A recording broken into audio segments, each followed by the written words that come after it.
ગુજરાતમાં કાળઝાળ ગરમીની વચ્ચે ફરી એકવાર કમોસમી વરસાદ એટલે કે માવઠાનો ખતરો મંડરાઈ રહ્યો છે.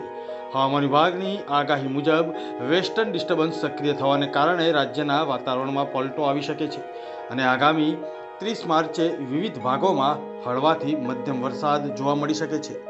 હવામાન વિભાગના જણાવ્યા અનુસાર સૌરાષ્ટ્ર અને ઉત્તર ગુજરાતના જિલ્લાઓ પ્રભાવિત થશે. કચ્છ, દેવભૂમિ દ્વારકા, પોરબંદર, જામનગર, મોરબી, સુરેન્દ્રનગર, રાજકોટ, બનાસકાંઠા, પાટણ, મહેસાણા અને સાબરકાંઠામાં ગાજવીજ સાથે વરસાદ પડી શકે છે.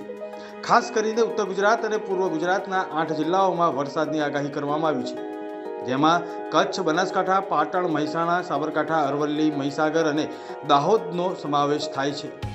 હવામાન વિભાગના મતે 31 માર્ચ અને 1 એપ્રિલના રોજ વાતાવરણ મુખ્યત્વે સૂકું જોવા મળશે અને ગરમીમાં આંશિક વધારો થઈ શકે છે. જોકે રાહત લાંબો સમય ટકશે નહીં. 2 અને 3 એપ્રિલે ફરી એક વખત વાતાવરણમાં પલટો જોવા મળી શકે છે.